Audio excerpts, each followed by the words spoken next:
माता जी को प्रणाम, आप सभी को नमस्ते। आइए इस वीडियो में हम बीए फर्स्ट ईयर के इतिहास के मेजर सब्जेक्ट के सेकंड पेपर, माइनर सब्जेक्ट और इलेक्टिव सब्जेक्ट भारत का इतिहास प्रारंभ से 1205 ईस्वी तक के प्रश्न पत्र के लिए कुछ लघु उत्तरी और अति लघु उत्तरी महत्वपूर्ण प्रश्नों के उत्तर समझना और लिखना सीखते हैं। साथियों, विदेशी यात्रियों पर एक या दो प्रश्न पूछे ही जाते हैं। मेगस्थनीज, फाहियान, ह्वेनसांग, अल-बरूनी आदि प्राचीन काल में भारत आने वाले यात्री थे। तो यदि प्रश्न आता है कि मेगस्थनीज पर टिप्पणी लिखिए, तो हम कैसे लिखेंगे?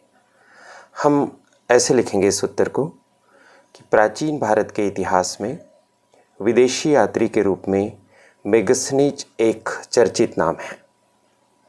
मेगस्थनीज यूनान से भारत आया था और वह यूनान के शासक सेल्यूकस के राजदूत के रूप में भारत के तत्कालीन सम्राट चंद्रगुप्त मौर्य के दरबार में आया था। वह भारत में कुछ वर्ष रहा। उसने भारत को देखा और भारत के बारे में जो भी समझ मेगस्थनीज की बनी, उसके आधार पर एक किताब लिखी। उस किताब का नाम है इंडिका। इंडिका के माध्यम से हम मौर्यकालीन इतिहास के कुछ पहलुओं को समझ पाते हैं। यद्यपि मूल इंडिका अब उपलब्ध नहीं है, तथापि मेगस्थनीज द्वारा लिखी गई रचना के उद्धरणों को संकलित करते हुए कुछ विद्वानों जैसे मैककिंडल एवं श्वानबेक ने इंडिका का पुनर्संकलन किया है। उस रचना के आधार पर हमें जानकारी मिलती है। इस जानकारी में कुछ बातें दोषपूर्ण हैं, तो भी मेगस्थनीज और मेगस्थनीज का यात्रा वृत्तांत भारत के इतिहास को समझने के लिए काफ़ी सहयोग करता है, खास करके मौर्यकालीन जीवन और मौर्यकालीन प्रशासनिक व्यवस्था के बारे में। मेगस्थनीज ने पाटलिपुत्र के स्थानीय नगरीय शासन का विस्तार से वर्णन किया है और बताया है कि समितियों के माध्यम से सुव्यवस्थित रूप से नगर का शासन होता था और इसी में हम आधुनिक नगरपालिका और नगर निगम की शासन व्यवस्था की नींव देख सकते हैं। तो इस तरह की बातों के द्वारा हम मेगस्थनीज वाली टिप्पणी का उत्तर पूरा कर सकते हैं। इसी तरह से यदि प्रश्न आता है कि फाहियान पर टिप्पणी लिखिए, तो हम लिखेंगे कि फाहियान प्राचीन काल में आने वाला एक प्रसिद्ध चीनी यात्री था। फाहियान की भारत आने का मुख्य उद्देश्य बौद्ध धर्म से संबंधित था। वह बौद्ध धर्म के ग्रंथों का अध्ययन करना चाहता था और बौद्ध तीर्थों के दर्शन भी करना चाहता था।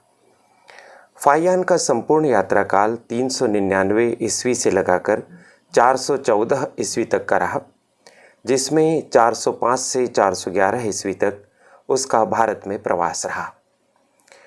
भारत के संदर्भ में उसने अपने ग्रंथ फाको आकी में काफ़ी कुछ बातों का उल्लेख किया है और इसमें उनने भारतीयों की बहुत प्रशंसा की। भारतीय स्थापत्य कला, विशेषकर मौर्यकालीन अशोक के महलों को तो देखकर वह आश्चर्यचकित रह गया और उन्होंने कहा कि ये मनुष्यों के द्वारा नहीं बल्कि देवताओं के द्वारा इनका निर्माण किया गया होगा। चूँकि फाहियान की यात्रा का उद्देश्य धार्मिक था, इसलिए फाहियान ने तत्कालीन महान सम्राट चंद्रगुप्त विक्रमादित्य के नाम का उल्लेख भी नहीं किया और न ही राजनीतिक बातों के बारे में विवरण दिया है। फाहियान का यात्रा वृत्तांत उस युग की सामाजिक, धार्मिक और सांस्कृतिक अवस्था को समझने में बहुत सहयोगी सिद्ध हो सकता है। इस तरह की बातें हम फाहियान के बारे में लिख देंगे। इसी तरह से यदि ह्वेनसांग पर प्रश्न आता है तो हम क्या लिखेंगे? हम बताएंगे कि ह्वेनसांग भारत आने वाला सबसे प्रसिद्ध चीनी यात्री था। उसे यात्रियों में राजकुमार की संज्ञा दी जाती है। ह्वेनसांग की यात्रा का समय 7वीं शताब्दी का था और उस समय हमारे देश में हर्षवर्धन नामक महान सम्राट शासन करते थे। ह्वेनसांग ने 629 से लगाकर 645 ईस्वी तक यात्रा की और इस दौरान वह कुछ वर्ष भारत में भी रहा। भारत में रहते हुए उनने जो कुछ भी समझा, देखा, जाना, उसके बारे में विवरण सीयूकी नामक अपने ग्रंथ में दिया। वैनसांग भारत के नालंदा विश्वविद्यालय में अध्ययन करने वाले और साथ ही अध्यापन करने वाले भी एक प्रसिद्ध विदेशी यात्री थे। उनके वर्णन से हमारे देश के राजनीतिक, धार्मिक, शैक्षणिक, सांस्कृतिक और आर्थिक जीवन के बारे में काफ़ी कुछ जानकारी मिलती है। वैनसांग जहाँ मुख्य रूप से बौद्ध धर्म और दर्शन का अध्ययन करने और बौद्ध तीर्थ स्थलों की यात्रा करने के लिए आए थे, वहीं उन्होंने राजनीतिक जीवन में भी सहभागिता की और वे हर्षवर्धन के भी साथ रहे। इस तरह से शैक्षणिक जीवन में भी उन्होंने सहभागिता की। वैनसांग का भारत के इतिहास में अत्यंत महत्वपूर्ण स्थान है, ऐसा आप उत्तर में कुछ बातें लिख सकते हैं। यदि प्रश्न आता है कि अल बरूनी पर टिप्पणी लिखे तो हम कैसे लिखेंगे?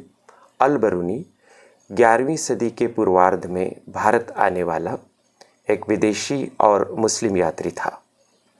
वह महमूद गजनवी नामक आक्रमणकारी के साथ 1017 ईस्वी से लगाकर 1027 ईस्वी तक भारत आया। उसने भारत के बारे में जानकारी देने के लिए एक किताब की रचना की जिसका नाम तहकीक ए हिंद या तहकीकात ए हिंद या किताब उल हिंद है। इस ग्रंथ से भारत की राजनीतिक और सामाजिक जानकारी मिलती है।